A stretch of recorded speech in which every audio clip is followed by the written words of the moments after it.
Yes তো আজি আপোনালোকে দেখিছে অলৰেডি বৰ্তমান আমাৰ ড্ৰিমাৰ্ছ ইণ্ডিয়াৰ পৰিয়ালত এখন নতুন গাড়ীৰ আগমন ঘটিছে আৰু এই গাড়ীখন আমাৰ পাৰ্চেছ কৰিছে আমাৰ great leader dynamic leader mister Chandan Gowala ছাৰে। তো বৰ্তমান আমাৰ প্ৰেজেণ্ট আছে আমাৰ চন্দন গোৱালা ছাৰ, এয়া পত্নী আছে, তো ল'ৰা আছে আৰু লগতে আমাৰ great leader Debapada Mahanta sir আছে।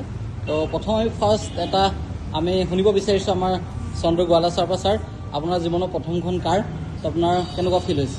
আচ্ছা, actually first of all thank you Dreamers India আৰু thank you mister Rohit Yadav sir, যাৰ কাৰণে স্পেচিয়েলি মই আজি চাগে এই সপোনটো মোৰ কাৰণে সঁচাকৈ ডাঙৰ সপোন হয় আৰু ভাবিব নোৱাৰা মানে যোনটো এচিভমেণ্ট মোৰ লাইফত হৈছে আৰু সঁচাকৈ মই বহুত এক্সাইটেড। আৰু মই এগেইন কওঁ, দিলছে কওঁ thanks mister Rohit Yadav sir, আমাৰ আটাইৰে মৰমৰ আৰু মোৰ আপলাইন যোনে আপোনাক একচুৱেলি ষ্টাৰ্টিঙৰ পৰা এতিয়ালৈকে মোক গাইড কৰি এইটো জেগালৈকে লৈ আছে মিষ্টাৰ বসন্ত গগৈ ছাৰ, অভিয়াছলি মই থেংকছ আৰু আভাৰী জিন্দগীবৰ কাৰণে হৈ থাকিম। এই যোনটো জাৰ্ণি হয় সেই জাৰ্ণিটো একচুৱেলি ক'ব গ'লে মোৰ ষ্টাৰ্টিং বহুত জিৰ'ৰ পৰা হয়।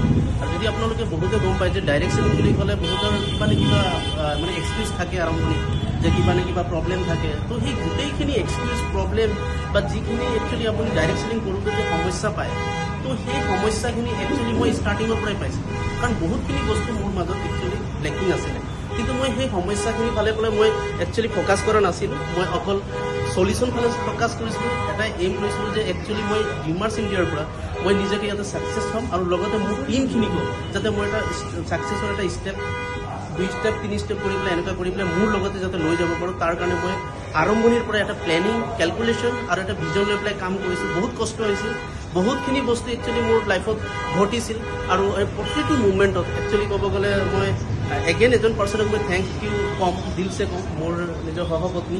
কাৰণ তাইৰ অবিহনে চাগে মই জিৰ' আছিলোঁ, কাৰণ প্ৰতিটো সময়ত মোক চাথ দিছিল। যেতিয়া মই জিৰ' আছিল তেতিয়াও চাথ দিছিল, আজিও চাথ দিছে।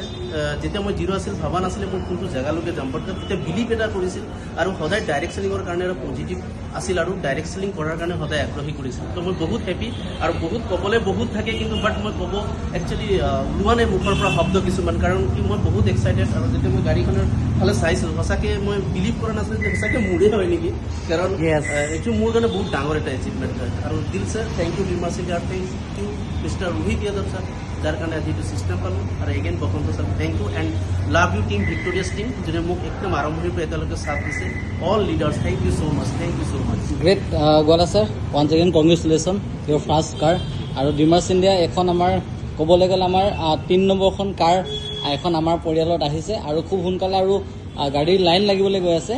তো ৰাইট, আপোনালোকে ভালকৈ চাই লওক এখন গাড়ী, গতিকে আপুনিও ড্ৰিম কাৰখন ছেট কৰক আৰু খুব সোনকালে আপোনাৰ জীৱনতো ড্ৰিমাৰ্ছ ইণ্ডিয়াৰ ফেমিলিৰ মাধ্যমেদি আপোনাৰ লাইফতো এখন গাড়ী আহিবলৈ গৈ আছে, খুব ধুনীয়া গাড়ী। তো আপোনালোকে চাব পাৰে গাড়ীৰ looks. Okay, thank you, bye by.